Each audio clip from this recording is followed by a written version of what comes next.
How you guys doing? This is the Mouth of the South, John Schiavone, and the Beast of the East, Jonathan Perriente from Downtown Sports, where sports come home. Are you registered to vote at your current address? It's a really important question. You know, more than 60% of eligible voters have never been asked to register. Headcount.org is working to change that. At headcount.org, you can also check your registration status. Millions of people get purged from the voter rolls every year. Everyone should check their registration status every year. The deadline to register to vote in some states is as early as October 4th, so you want to check before then. You could also request an absentee ballot, get info on early voting, and find your polling place, or see who's even on your ballot. Headcount is a nonpartisan, nonprofit that tours with musicians to help concert attendees register to vote. But you don't need to leave your house to register or get voting info. Just visit headcount.org. Register to vote today at www.headcount.org. Once again, www.headcount.org. Let your voice be heard. Don't let yourself be voiceless. Register to vote. Shut up and sit down.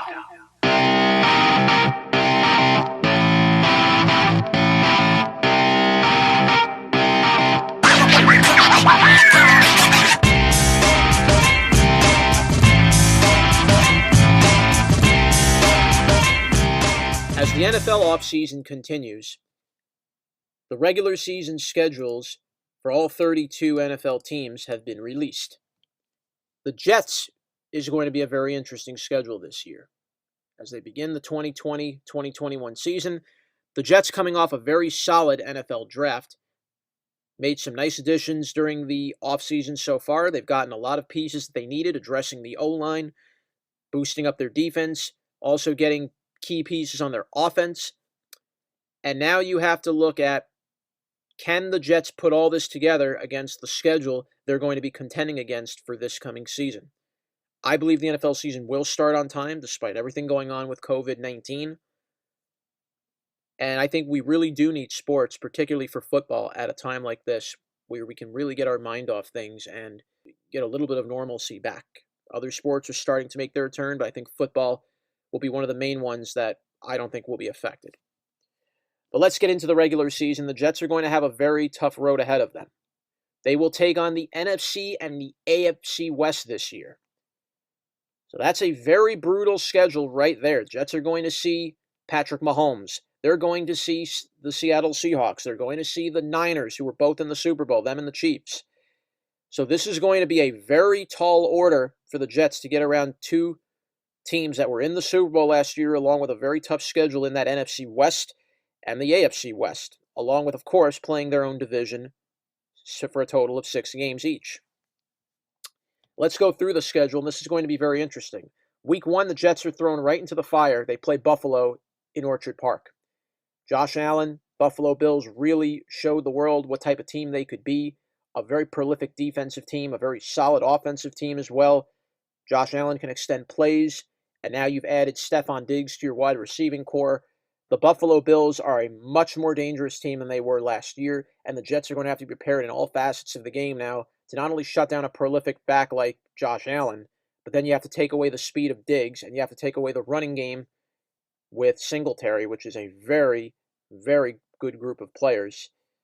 And the Jets are going to have to really have to make an impact in their own division this year if they're going to be able to possibly win it.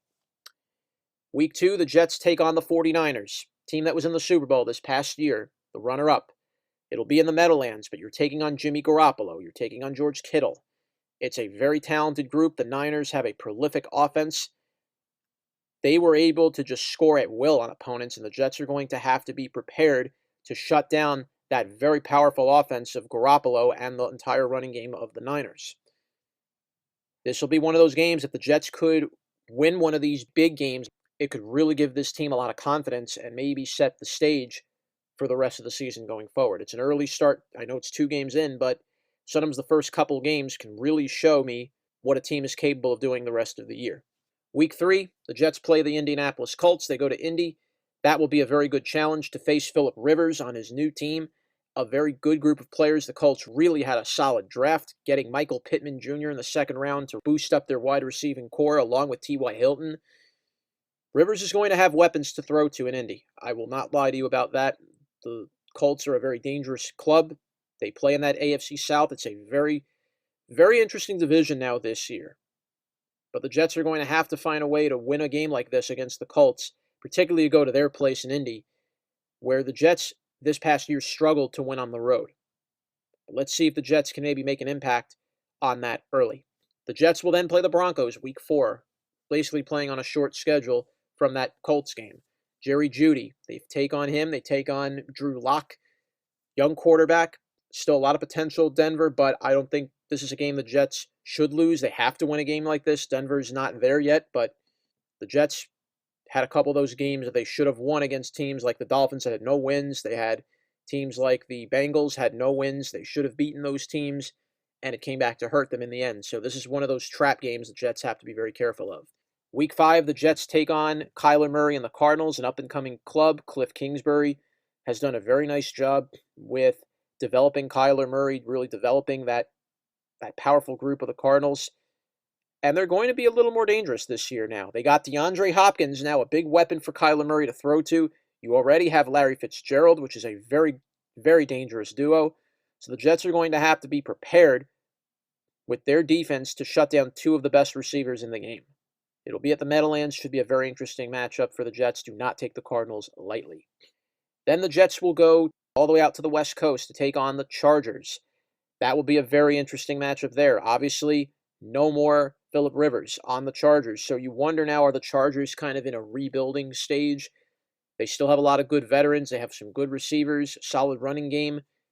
But it will be a new-look Chargers team with Herbert as potentially going to be the starting quarterback. So this should be a really interesting story for the Jets and how they're going to match up with the Chargers now. No more Rivers. Is this going to be a gimme? We don't know yet, but we'll see. Following that, the Buffalo Bills. The Jets will play again. It'll be at the Meadowlands. I expect the Jets will have to come out ready to play against these Buffalo Bills. Very dangerous group. And how they match up is going to be a very, very tall task. Following that, a matchup with the Super Bowl champions, Patrick Mahomes, Kansas City, going to none other than Arrowhead. One of the hardest places in the NFL to play.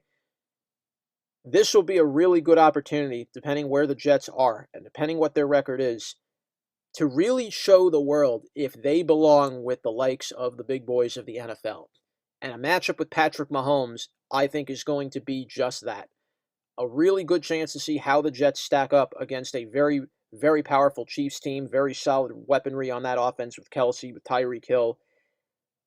Just a way that this Chiefs team plays, they can beat you in any way.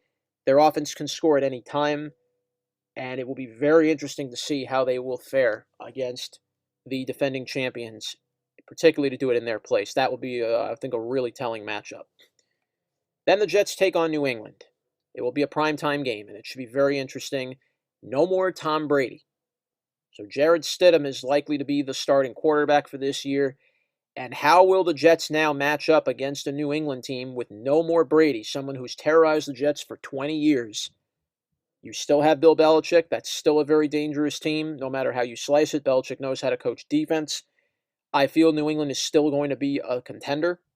We don't know how good Stidham's going to be yet, but the Patriots never take them lightly when you have Belichick in charge. Big, big difference. Jets will then take on Miami.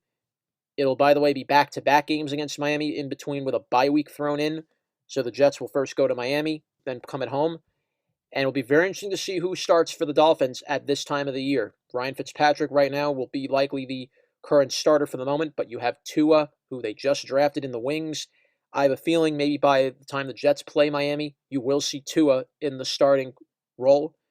And I'd like to see how the Jets will prepare for someone like Tua, who is a very athletic quarterback, a left-hander, and a lot of comparisons have been made to him being like a next Dan Marino. So the Jets are going to have their work cut out for them when they see Tua, and this is going to be the start of many years to come where they will face these very mighty Dolphins with Tua at the helm, and Brian Flores is going to have a great group to look forward to over the next 5 or 10 years.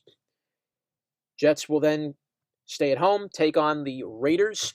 Derek Carr, very dangerous Raiders team. They got much stronger now, adding Henry Ruggs to their wide receiving core, so they're going to be a very dangerous threat. John Gruden has a very dangerous group of guys at his disposal, and it should be very interesting how the Jets will match up with Carr. They did defeat the Raiders last year at home and did it very quickly and authoritatively. So how the Jets will match up against the Raiders this go-around will be very interesting, and I think the Jets need to come out ready. These are one of those games they have to win. Then comes a very tall order. Seattle, CenturyLink Field, one of the loudest places to play, one of the loudest parks in the NFL. It's Russell Wilson you're taking on, possibly Marshawn Lynch, should he return. DK Metcalf, a very promising young rookie wide receiver, coming off a great year last year. Russell Wilson is always a threat to every NFL team that he plays. The Jets are going to have to really be prepared for his elusive running, and this Seahawks team don't take their defense lightly, so this should be a very, very interesting matchup to really see, again, can the Jets match up with some of these big boys in the NFC West? It's a very good matchup for the Jets, and I really like to see where they are when they come to town to play Seattle. Jets will then go on the road again, once again out to the West Coast to take on Jared Goff and the LA Rams. That should be a very curious matchup there. The Rams definitely got a little weaker this offseason. They released Todd Gurley. They sent him. He went to Atlanta. So this is going to be a little bit of a different Rams team, but I think they're still going to have the dangerous weapons that you'd expect them to have. Jared Goff, you still have to be aware this guy did go to a Super Bowl 2 years ago. This is a very well-rounded Rams team. Sean McVay has done a tremendous job with this club in a short amount of time.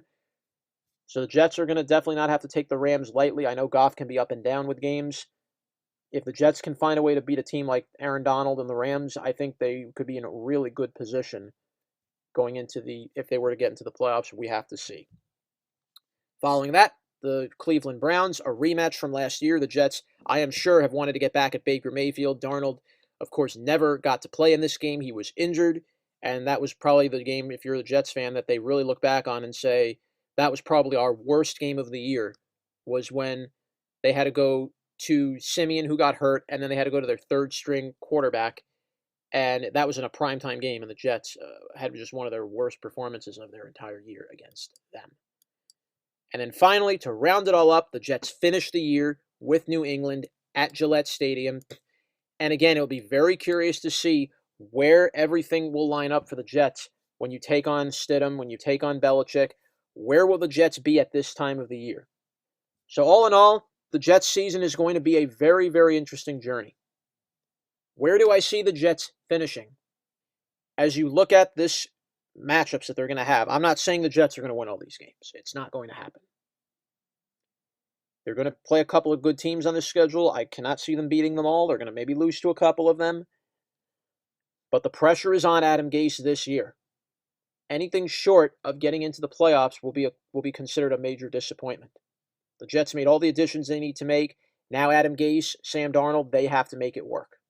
As far as where I see the Jets finishing, everything were going according to plan, and if I could maybe come up with some kind of a round estimate, I say this is a schedule the Jets could go 10-6.